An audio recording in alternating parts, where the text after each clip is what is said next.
نحمده ونصلي على رسوله الكريم أما بعد فأعوذ بالله من الشيطان الرجيم بسم الله الرحمن الرحيم وعن ابن مسعود رضي الله تعالى عنه قال قال رسول الله صلى الله عليه وسلم ما منكم من أحد إلا وقد وكل به قرينه من الجن وقرينه من الملائكة قالوا وإياك يا رسول الله صلى الله عليه وسلم قال وإياي ولكن الله أعانني عليه فأسلم فلا تأمرني إلا بخير صدق الله العلي العظيم۔ حضرت ابن مسعود رضی اللہ تعالیٰ عنہ سے روایت مروی ہے کہ آپ صلی اللہ علیہ وسلم نے ارشاد فرمایا تم میں سے کوئی ایسا شخص نہیں ہے کہ جس کے ساتھ اس کا ہمزاد جن اور اسی طرح ایک ہمزاد فرشتہ مقرر نہ کیا گیا ہو۔ صحابہ نے عرض کیا یا رسول اللہ صلی اللہ علیہ وسلم کیا آپ کے ساتھ بھی؟ آپ صلی اللہ علیہ وسلم نے فرمایا ہاں میرے ساتھ بھی،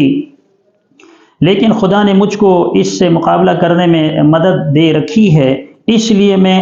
اس سے محفوظ رہتا ہوں، بلکہ یہاں تک کہ وہ بھی مجھے بھلائی کا مشورہ دیتا ہے۔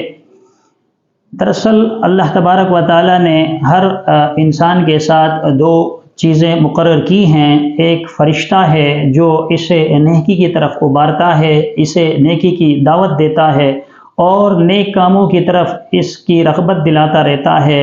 اور نیک کام وہ اس سے کرواتا ہے، اس کو نیکی کی تلقین بھی کیا کرتا ہے جسے ملہم بھی کہا جاتا ہے۔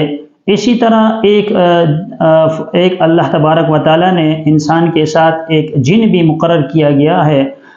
وہ جن ایسا ہے کہ وہ اسے برائیوں کی طرف لے جاتا ہے اور برائیوں کی ترغیب دیتا ہے اور برائیوں کی طرف اسے مائل کرتا ہے، اسے وسواس کہا جاتا ہے، جو انسان کے ذہن کے اندر، انسان کے قلب کے اندر وسائس پیدا کرتا ہے، مختلف قسم کے غلط خیالات اور مختلف قسم کے غلط وسائس پیدا کرتا ہے اور انسان کو گمراہی کی طرف لے جاتا ہے۔ عبداللہ ابن مسعود رضی اللہ تعالیٰ عنہ فرماتے ہیں کہ صحابہ اکرام رضوان اللہ تعالیٰ علیہم اجمعین نے رسول اللہ صلی اللہ علیہ وسلم سے پوچھا کہ یا رسول اللہ صلی اللہ علیہ وسلم کیا آپ کے ساتھ بھی یعنی اس طرح ایک فرشتہ اور ایک جن مقرر ہے؟ آپ صلی اللہ علیہ وسلم نے فرمایا ہاں میرے ساتھ بھی ایک جن اور ایک فرشتہ مقرر کیا گیا ہے جو میرے ساتھ ہوا کرتا ہے۔ فرشتہ تو فرشتہ ہے، وہ تو انسان کو بلکہ سارے لوگوں کو نیکی کی طرف مائل کرنے کی کوشش اور جدوجہد میں لگا رہتا ہے، لیکن مجھ پر جو جن مقرر کیا گیا ہے یا موکل مقرر کیا گیا ہے وہ مجھے برائیوں کی طرف لے نہیں جا سکتا، یعنی برائیوں کی طرف میری رہنمائی نہیں کرتا، بلکہ وہ بھی مجھے نیکی کی دعوت دیتا ہے اور مجھے نیکی کی طرف بلاتا ہے۔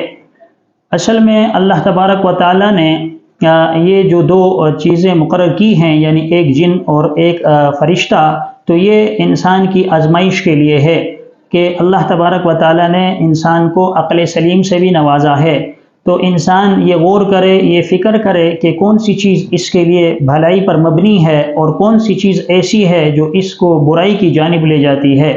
جب یہ وسواس یعنی یہ جن انسان کو برائی کی طرف کھینچتا ہے اور انسان کو برائی کی طرف مائل کرتا ہے، تو اللہ تبارک و تعالیٰ نے چونکہ انسان کو ایک شعور عطا فرمایا ہے، اس شعور کی وجہ سے، اس عقل کی وجہ سے انسان یہ سوچے کہ کیا یہ کام کرنے سے اللہ تبارک و تعالیٰ کی رضامندی حاصل ہوگی یا اللہ کی ناراضگی مجھ پر لازم آئے گی۔ انسان اس چیز کو سوچے اور اس پر غور کرے۔ جب اس طرح کی برائیاں یا اس طرح کے گناہ جو اس کے سامنے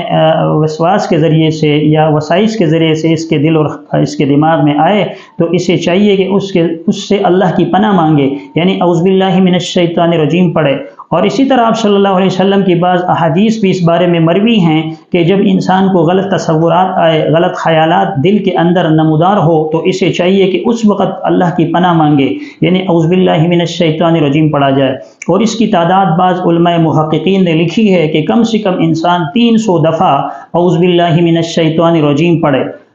مثال کے طور خدا نخواستہ اگر شیطان انسان کے قلب میں یا انسان کے ذہن کے اندر ایسی کوئی بات ڈالتا ہے